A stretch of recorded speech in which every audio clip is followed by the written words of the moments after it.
ये जो सिलेबस आपको दिखाया गया है ये क्लास 10th का सिलेबस है। सब्जेक्ट आपका साइंस है।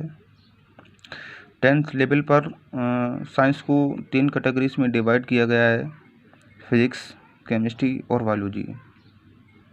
मतलब इसमें जो ये जो टॉपिक दे रखे हैं इसमें कुछ टॉपिक फिजिक्स के भी हैं, कुछ टॉपिक केमिस्ट्री के भी हैं, कुछ टॉपिक बायोलॉजी के भी हैं।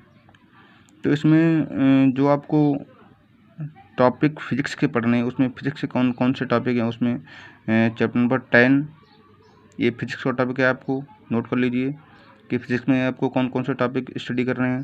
Chapter number 10 light, reflection and refraction, ये आपका फिजिक्स का टॉपिक है।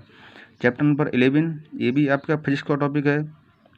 The human I and colourful bird, ये फिजिक्स का टॉपिक है।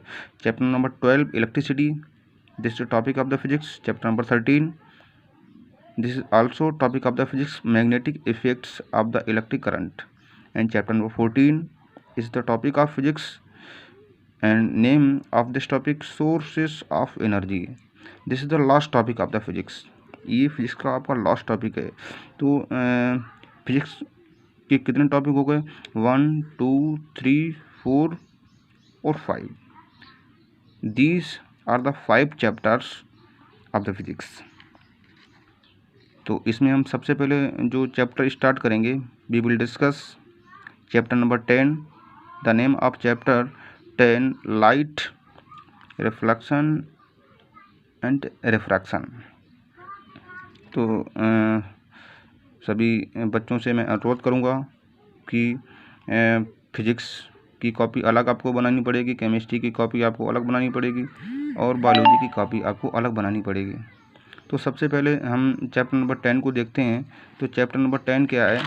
चैप्टर नंबर 10 इसमें आप सबसे पहले टॉपिक यानी डालोगे कि चैप्टर नंबर 10 टॉपिक आपका क्या है? Light, reflection and refraction. तो यहाँ पर आप देख रहे होंगे कि ये जो रिफ्लेक्शन दे रखा है, एक जगह रिफ्लेक्शन दे रखा है और एक जगह रिफ्रैक्शन दे रखा है। These are the two phenomena of the physics, ये फिजिक्स की दो अलग अलग फेनोमेना हैं। तो सबसे पहले हम रिफ्लेक्शन के बारे में पढ़ेंगे और फिर उसके बाद रिफ्रैक्शन के बारे में पढ़ेंगे। इन दोनों को पढ़ने से पहले हम पढ़ते हैं लाइट। लाइट क्या है? लाइट, जैसा कि आप जानते होंगे कि लाइट एक एनर्जी का फॉर्म है और लाइट की हेल्प से हम सभी ऑब्जेक्ट को देख पाते हैं। तो यहाँ पर हम इंग्लिश में हेडिंग डालेंगे सबसे पहले लाइट और उसके बाद इंग्लिश में लिखेंगे कि light is a form of energy which produces sensation of sight in our eyes and makes the object visible due to the reflection from its surface. मतलब यहाँ पर यह है कि हम लाइट की प्रेजेंस में हम ऑब्जेक्ट को देख पाते हैं। जैसे लाइट को कैसे देखते हैं? जब लाइट किसी ऑब्जेक्ट पर इंसिडेंट होती है तो इंसिडेंट होने के बाद लाइट उस ऑब्जेक्ट से रिफ्लेक्ट होकर हमारे आँखों की रेटिना में इंटर करती है, फिर जाकर के हमें ऑब्जेक्ट दिखाई देती है। तो यहाँ पर हम लाइट में ज़्यादा ना कुछ लिखते हुए सीधे सीधे लाइट की डेफिनेशन लिखेंगे कि light is a form of energy which produces sensation of sight in our eyes and makes the objects visible due to reflection from its surface। फिर उसके बाद हम ये देखेंगे कि इसके लाइट के सोर्सेज क्या हैं। These are the many sources, there are many sources of the sources of light. First is natural sources, इधर देखेंगे नेचुरल सोर्सेज है ये। And second is artificial sources. Artificial sources तो नेचुरल सोर्सेज क्या, जैसे सन है, sun is the natural sources. Star है, ये भी आपका नेचुरल सोर्सेज है। आर्टिफिशियल सोर्सेज कौन कौन से हैं? जैसे कैंडल है, बल्ब है, इलेक्ट्रिक बल्ब, ये आपके जो सोर्सेज हैं ये आर्टिफिशियल सोर्सेज हैं। उसके बाद हम प्रॉपर्टीज़ ऑफ लाइट के बारे में देखेंगे कि प्रॉपर्टीज़ ऑफ लाइट क्या है। तो देखिए प्रॉपर्टीज़ ऑफ लाइट यानी पढ़ते हैं properties of light. Properties of light, ये प्रॉपर्टीज़ ऑफ लाइट के बारे में देखेंगे।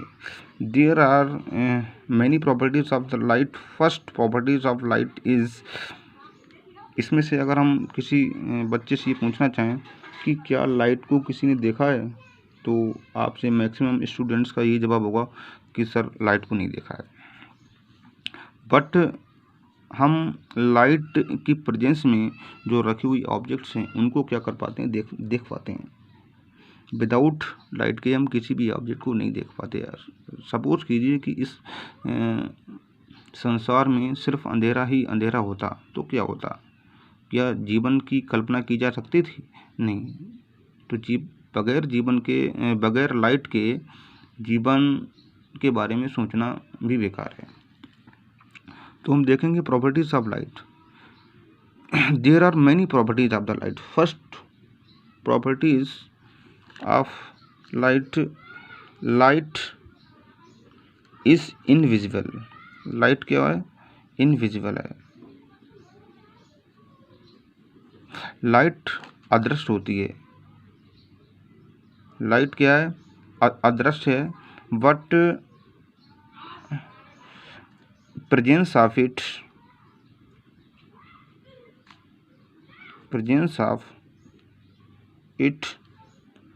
मतलब लेकिन इसकी उपस्थिति में, but presence of it be can see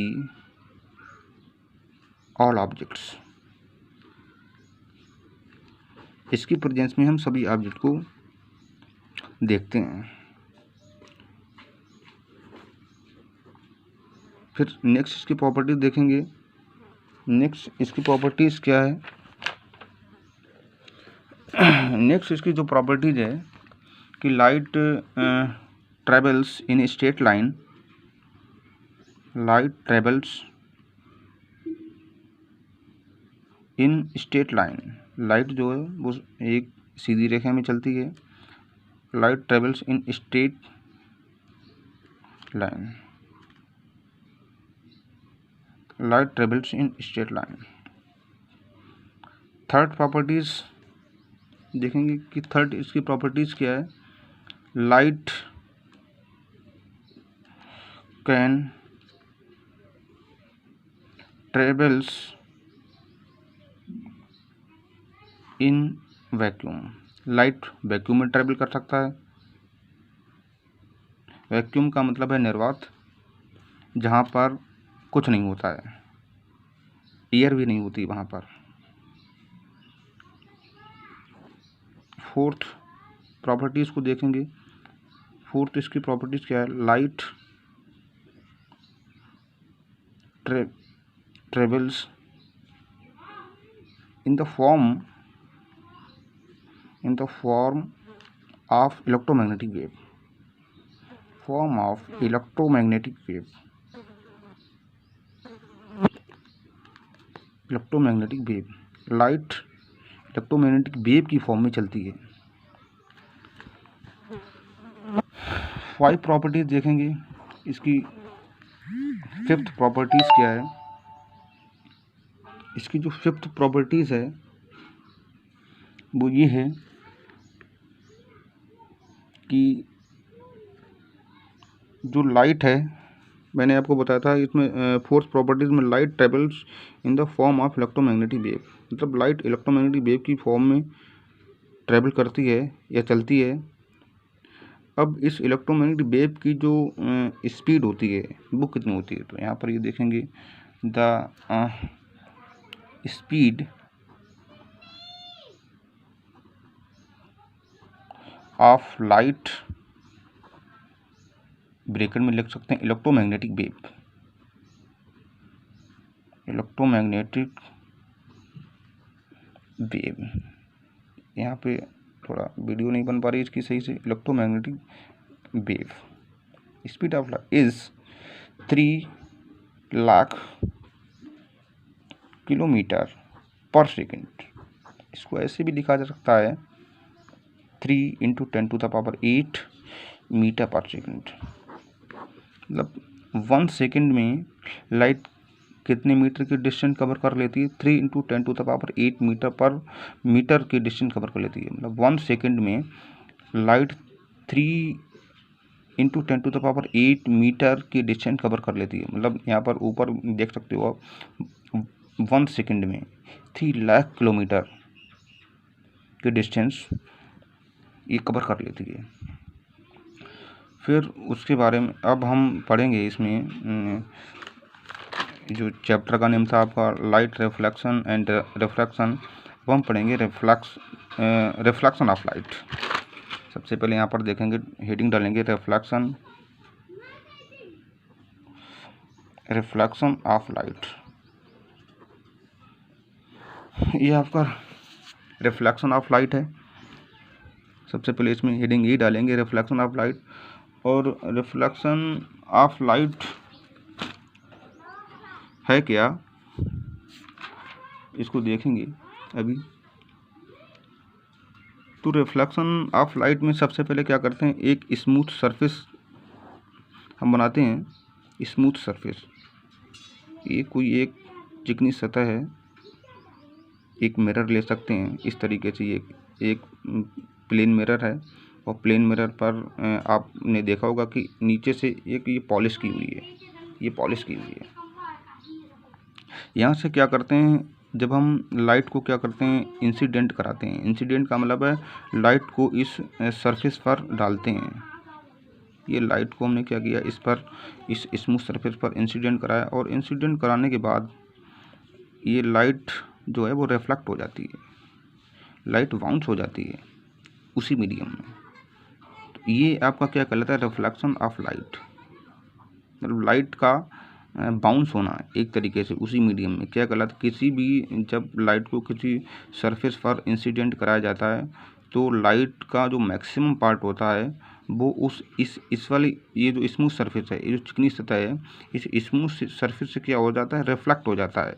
इसी को हम क्या कहते हैं, रिफ्लेक्शन ऑफ लाइट। तो इसको इंग्लिश में लिखेंगे कि रिफ्लेक्शन ऑफ लाइट है क्या, कि लिखेंगे if the light is incident on the smooth surface, then the maximum part of light is reflected from this smooth surface. This phenomena is known as reflection of light. यहाँ पर आपको कुछ चीज़ें और आपको समझनी है कि ये जो लाइट है, जो हम क्या कर रहे हैं, इसको इंसिडेंट यानी करा रहे हैं इस स्मूथ सरफेस पर।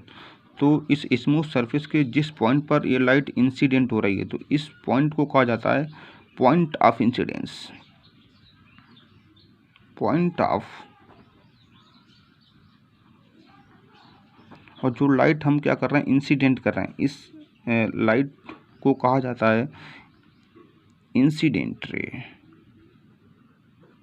इंसिडेंट रे, ये जो रे ऑफ लाइट है, ये कौन सी रे ऑफ लाइट है, ये रिफ्लेक्टेड रे ऑफ लाइट।